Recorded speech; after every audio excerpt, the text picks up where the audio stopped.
రాజులు రాజ్యం, సామ్రాజ్యం, సత్యం, సాక్ష్యం. పెద్ద పెద్ద పదాలున్న వాక్యం ఈరోజు మనం ధ్యానించబోతున్నాం. యోహాను సువార్త 18వ అధ్యాయము 33 నుండి 37వ వచనం వరకు. ఏంటండి క్రిస్మస్ వచ్చేస్తుంది. ఇప్పుడు యేసయ్య పిలాతు ముందు నిలబడడం, తీర్పు దగ్గర ఉండడం, ఏది యేసయ్యే పిలాతుని ప్రశ్నలు అడగడం, ఈ సిలువ సంగతులు చెప్తున్నారు. ఈ సీజన్‌లో అదేంటి అని మీరు అడగొచ్చు. కారణం ఉంది. సంవత్సరాంతము, సంవత్సర ప్రారంభం. సంవత్సరంలో ఎప్పుడైనా సరే మనం నేర్చుకోవాల్సింది, జ్ఞాపకం చేసుకోవాల్సింది ప్రతి ప్రసంగంలోనూ, ప్రతి ప్రార్థనలోనూ, మన దైనందిన జీవితంలో ప్రతి క్షణమందు మనం ఏది జ్ఞాపకం చేసుకోవాలంటే, మనల్ని పాలించేది క్రీస్తు. మనల్ని పరిపాలించేది క్రీస్తు. పాలించే హక్కు, అధికారం ఎవరికీ లేదు. మనం ఎవరినన్నా పేటెక్కించి పాలించమన్నాము అంటే విగ్రహారాధికులమే. అది క్రిస్మస్ ముందు చెప్తాను, క్రిస్మస్ తర్వాత చెప్తాను, సంవత్సరం అంతా ఆ మాట చెబుతాను. అందుకనే నవంబర్ మాసం చివరి వారంలో ఆగమన కాలం రాకముందు క్రీస్తు పాలన అనే ఒక ఆదివారాన్ని 1925లో పెట్టడం జరిగింది. ఎందుకంటే సంవత్సరం అంతా నేర్చుకోవాల్సిన సత్యం ఏంటంటే పాలించేది దైవమే. ఏంటండి 1925లో ఎందుకు ఈ యొక్క ఆదివారాన్ని ఎవరు రోమన్ క్యాథలిక్ పోపు పయస్సు 11వ పయస్సు ఎందుకు పెట్టాడు అని అంటే దానికి కారణం ఉంది. మనకులాగే ఆ రోజుల్లో క్రైస్తవులు రకరకాల రాజుల్ని పూజిస్తున్నారు. మీకు కొన్ని ఉదాహరణలు తెలుసు, చెబుతా. Stalin communist, Mussolini fascist, Hitler Nazi. వాళ్ళదే రాజ్యం అనుకున్నారు. సంఘాలు కూడా, క్రైస్తవులు కూడా ఏమనుకున్నారంటే వాళ్ళే రాజులు అనుకున్నారు. 2 ప్రపంచ యుద్ధాల మధ్యన అలసిపోయారు కదా. అలసటలో నిరాశ వచ్చింది. నిరాశతో పాటు నిరుద్యోగం బాగా పెరిగింది. చదువు సంఖ్యలు ప్రజలకు లేవు. చదువుకున్నాం అనుకుంటున్నారు. అలాంటప్పుడు జాతి గౌరవం, ఆత్మగౌరవం ఎవరేం చెప్పినా ప్రజలు వింటారు. ఆ మాటల గారిడితోనే స్టాలిన్లు, ముసోలినీలు, హిట్లర్లు ఏం చేశారంటే మేమే రాజులం అంటే క్రైస్తవులు నిజము వాళ్ళే రాజులు అనుకున్నారు. అందుకు సంఘం వాళ్ళకి జ్ఞాపకం చేయాల్సి వచ్చింది. ఇదిగో స్టాలిన్ కాదు, ముసోలినీ కాదు, హిట్లర్ కాదు, క్రీస్తు పాలకుడు, క్రీస్తే రాజు మనకి అని చెప్పాల్సి వచ్చింది. ఇప్పుడులాగే అన్నాను కదా, నిన్న వైపు చూస్తున్నారు మరి ఎవరి గురించి చెప్తారని చెప్పి. మనకే ఉన్నారండి సంఘాలు. ప్రపంచం కొంతమందిని వాళ్ళే రాజులు అనుకుంటున్నారు. అది దరిదాపు 99 సంవత్సరాల తరువాత, 1925, ఇది 2024 ప్యూటిన్, నెతన్యూ, మోడీ, ట్రంప్ వీళ్ళు ఏమంటారంటే మేమే రాజులు అంటారు. దేశాలు ఏమనుకుంటారంటే వాళ్ళే రాజులు, వీళ్ళకి ఎదురు లేదు అనుకుంటున్నారు. కారణం సేమ్.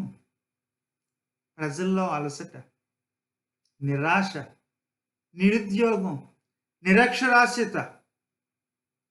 ఇక ఎవరైనా సరే జాతి గౌరవం, ఆత్మగౌరవం, మత గౌరవం అని మనము అందరికన్నా బెటరు అంటే ఆహా మీరే మా రాజులు అని ప్రజలు గుడ్డిగా నమ్మే రోజులు. అందుకనే ఈరోజు మీకు ఓ మాట చెప్తాను. మనకి, సంఘాలకి, మన జీవితాలకి ఒకరే రాజు, ఒకరే పాలకులు. క్రీస్తే మనకు రాజు. రాజకీయాలంటారండి, మరి మన సంఘాల్లో లేవా అంటే ఉన్నారండి. సంఘాల్లో పాదులు, అయ్యగారులు, అపోస్తులు, బిషప్పులు, ఆర్చ్ బిషప్పులు, మమ్మీలు, డాడీలు నేను చెప్పిందే వేదం అంటారు. మేము చెప్పినట్టే చెయ్యండి, అదే ధర్మం అంటారు. వాళ్ళు పాలిస్తున్నారు. మనం ఏం చేస్తున్నాం అంటే వాళ్ళకి సింహాసనం వేసి కిరీటం పెట్టి పాలించనిస్తున్నాము. అది విగ్రహారాధన. మనకు క్రీస్తు తప్ప మరి ఎవరు పాలకులు లేరు. క్రీస్తు పేరున చాలా మంది కైసరులు ఇటు రాజకీయంగానే వస్తున్నారు, మతపరంగానే వస్తున్నారు, మన జీవితాల్లో ఎంటర్ అయ్యి మేమే అంటున్నారు. పాలించనివ్వద్దండి. మనకి ఎవ్వరూ పాలించిన అవసరం లేదు. మనకు వేరే పాలకులు లేరు. ఉంటే అది విగ్రహారాధన. ఒకసారి అనుకుంటాము, దేవుడు అది యేసయ్య అంటే ఆదివారం ఆ 3 గంటల ఆరాధన ఉన్నప్పుడు పాలించాలి, మిగిలిన టైం అంతా నాకు నేనే పాలిస్తాను అనుకుంటున్నాము. అది కూడా విగ్రహారాధనేనండి. మనము పాలించుకునే హక్కు మనకు లేదు, అధికారం లేదు. మనల్ని పాలించేది యేసయ్యే. మన పాలకుడు ఆయన. సంఘాలు, గోత్రాలు, కులాలు, ఇరుగు పొరుగు వారు, చిన్న అసోసియేషన్స్, ఇవన్నీ వచ్చామంటే ఇదిగో నీ మీద నాకు అధికారం ఉంది అంటారు. నిన్ను మేము పాలిస్తున్నాము అంటారు. అది విగ్రహారాధన. మనల్ని పాలించాల్సింది ఆదివారం ఏంటి, వారం అంతా ఏంటి, గుళ్ళో ఏంటి, బయట ఏంటి, ఆత్మీయంగానేంటి, సామాజికంగానేంటి, మనల్ని పాలించాల్సింది ప్రభువే. చూస్తాం మనం హెబ్రీ లేఖనాల్లో చూస్తాం. రాజులు ఉన్నారు. రాజుల గ్రంథం 1, రాజుల గ్రంథం 2. మరి అక్కడ రాజులు ఉన్నారు కదండి మీరు అడగొచ్చు. ఆ రాజుల్ని నియమించింది ఎవరు అంటే యెహోవాయే. ఎందుకు? యెహోవా యొక్క ధర్మాన్ని చేయడానికి, యెహోవా చిత్తాన్ని రాజ్యంలో నడిపించడానికి, యెహోవా యొక్క న్యాయాన్ని స్థిరపరచడానికి, న్యాయం కొరకు పోరాడడానికి యెహోవా రాజులను నియమించడం జరిగింది. మరి అందరూ ఆ పనులు చేశారా? చేయలేదు. కానీ ఈ రాజులందరూ ఎవరికి లెక్క అప్పజెప్పాల్సి వచ్చిందంటే యెహోవాకే. అప్పుడప్పుడు ధర్మాన్ని దాటారు, న్యాయాన్ని జరిగించలేదు, దేవుని యొక్క చిత్తాన్ని జరిగించలేదు, యెహోవాకి వ్యతిరేకంగా పాపం చేశారు. ఇప్పుడు యెహోవా ఏం చేశారంటే ప్రశ్నించే ప్రవక్తలను తీసుకొచ్చారు. తిరిగి పశ్చాత్తాపం కోరే ప్రవక్తలను తీసుకొచ్చాడు. ఇదిగో అలా కాదు, ఇలాగా, అలాగేనా, ఇలా కాదా, తిరిగి రండి యెహోవా యొద్దకు అని రావడానికి యిర్మీయాలు, యెషయా, ఆమోసు, హబక్కూకు, మీకా ఇలాంటి ప్రవక్తలను తీసుకురావడం జరిగింది. ఎందుకంటే పూర్తి అధికారము రాజులు పెడితే వాళ్ళు విగ్రహాలు అయిపోతారు. పూర్తిగా రాజుల్ని నమ్మితే వాళ్ళు దేవుళ్ళు అయిపోతారు. అందుకనే దైవం ఏం చేశాడంటే ప్రవక్తలను పంపించడం జరిగింది. సువార్త అంటాం. క్రీస్తు వచ్చాడు. సువార్త ఏంటి? క్రీస్తు ప్రకటించిన సువార్త ఏంటి? ఇదిగో దేవుని పాలన సమీపమైంది. ఇదిగో పాలించేయాల్సింది ఎవరు అంటే దైవమే. తన యొక్క పరిచర్యను యేసయ్య తన యొక్క ప్రకటనను దేనితో ప్రారంభించాడు అంటే, ఇది చెప్పడానికే. దేవుని రాజ్యము సమీపంగా ఉన్నది అని చెప్పి. యేసయ్య చేసిన ప్రతి ఆశ్చర్య కార్యము ఏం చేస్తుందంటే, ఆ దేవుని యొక్క రాజ్యము ఇలాగ ఉంటుంది అని చూపిస్తుంది. ఇది షో అండ్ టెల్. ఆశ్చర్యకార్యం, సూచక్రియ. అది ఏం చూపిస్తాయి? దేవుని పాలన ఇలా ఉంటుంది. యేసయ్య చెప్పిన ప్రతి బోధ, ఉపమానం దేనిని వివరించింది, దేని గురించి చెప్పింది? అట్లా అదే దేవుని యొక్క పాలన గురించి చెప్పింది. సో హెబ్రీ లేఖనాల్లోనూ నూతన బంధంలోనూ మనకి కనబడేది ఏంటి అంటే, పాలించేది దైవమే. అందుకని సంఘానికి మరలా మరలా మేము జ్ఞాపకం చేసేది ఏంటి అంటే, మనల్ని వేరే మనుషులు కాదు, మనల్ని పాలించేది ఒకరే. క్రీస్తే పాలిస్తున్నాడు. మనకు శిరస్సు, మనకు పాలకుడు, మనకు రాజు. ఆయన యొక్క చేతిలో మనము ఉన్నాము. ఆయన చిత్తానుసారంగా మనము జీవించాలి.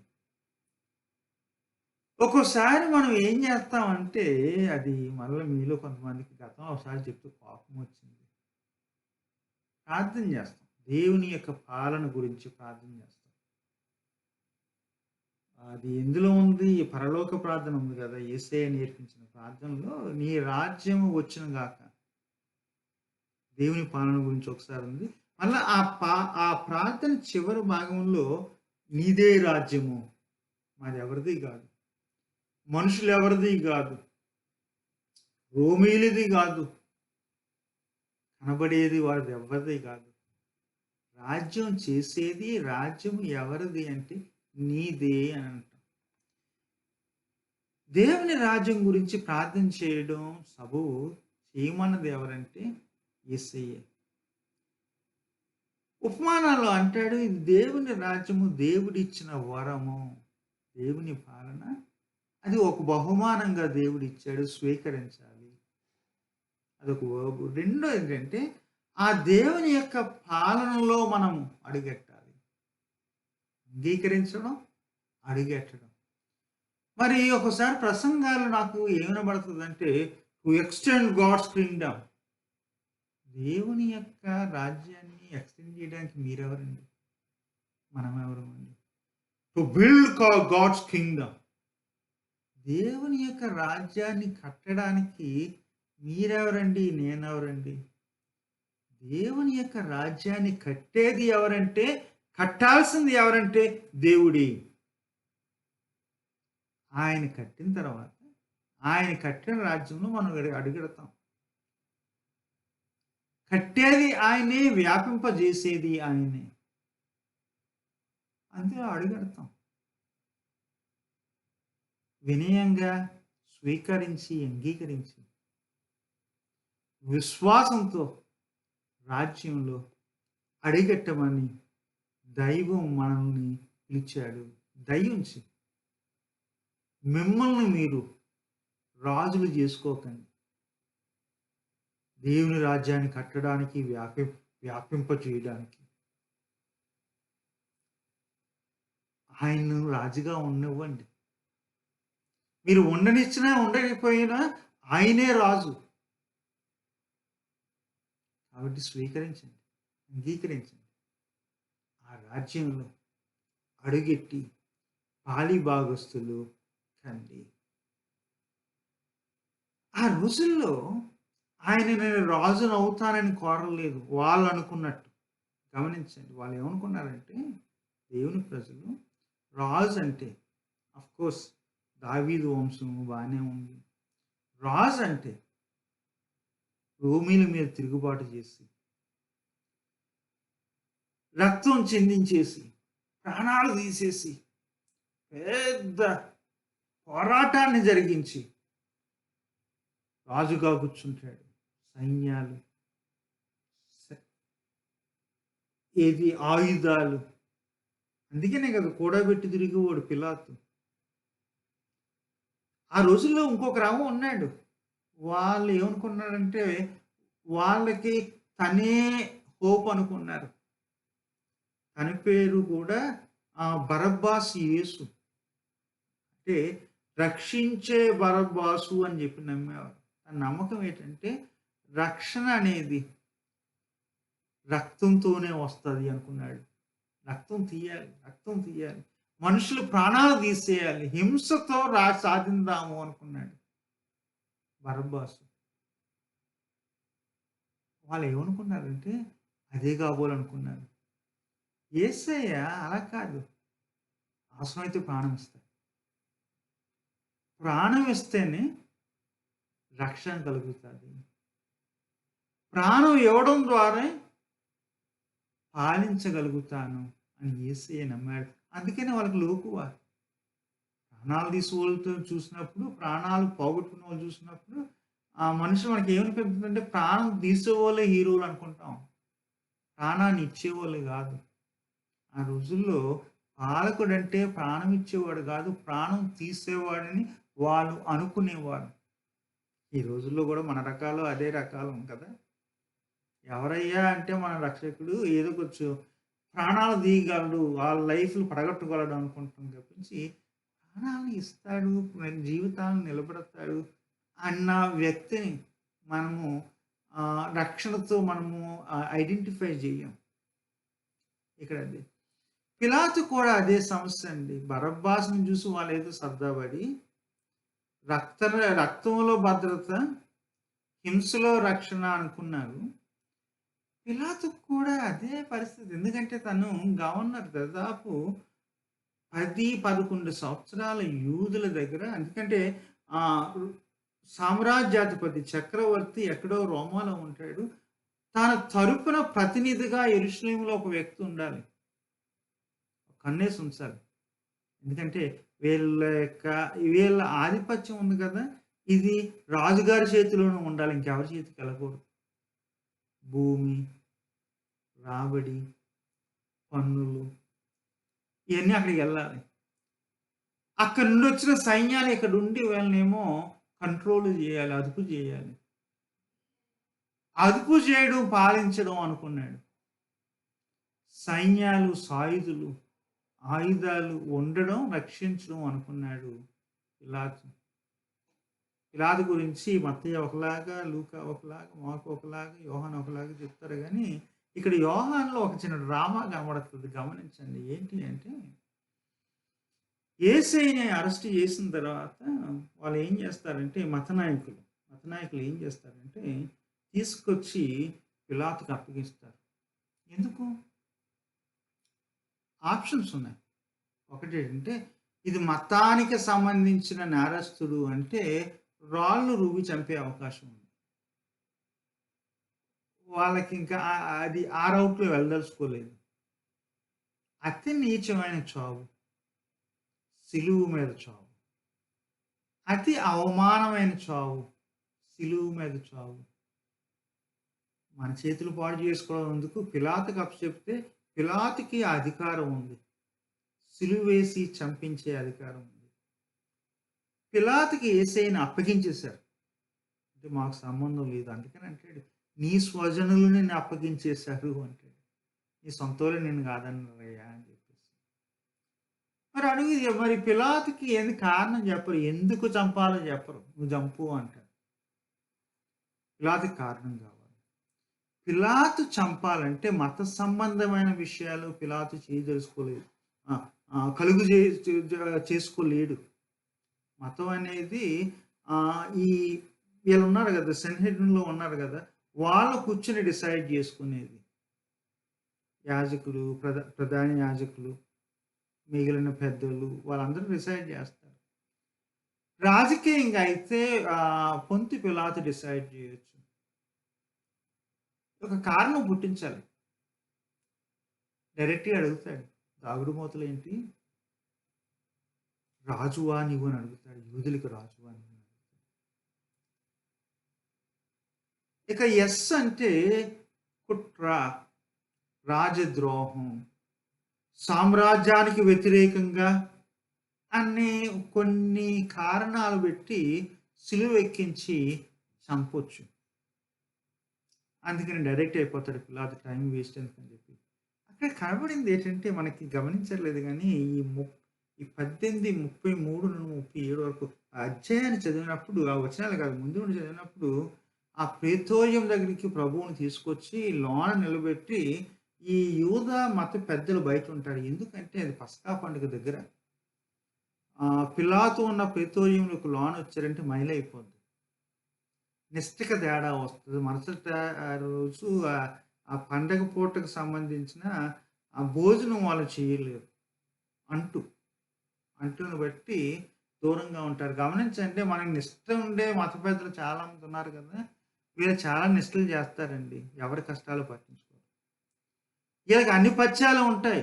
కానీ పథ్యాలతో పాటు ప్రాణాలు కూడా తీస్తారు. అలాంటి మత పెద్దలు ఈ పెద్దలు తీసుకొచ్చారు. యేసయ్య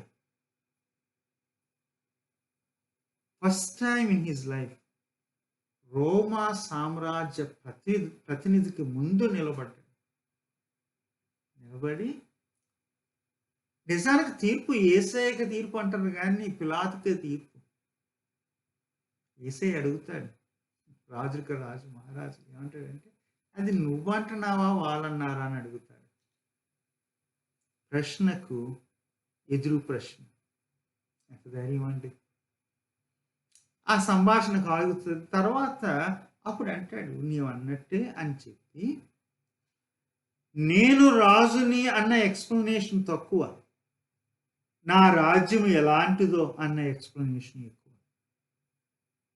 అక్కడ మాట రాయబడి ఉంది. అది ఇహలోక సంబంధమైనది కాదు. అది మనలో చాలా మంది అపార్థం చేసుకునే పదం.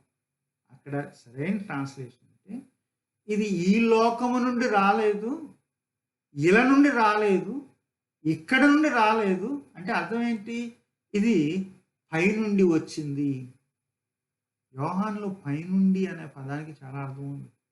జ్ఞాపకం ఉందో లేదో గానీ, నికోదీము యేసయ్యని కలిసినప్పుడు అంటాడు, యేసయ్య అంటాడు, "నువ్వు పైనుండి పుడితేనే తప్ప" అంటాడు. అంటే దాని ప్రారంభాలు ఎక్కడ ఉండాలంటే, ఆత్మలో ఉండాలి. పరలోకంలో ఉండాలి. పైన ఉండాలి.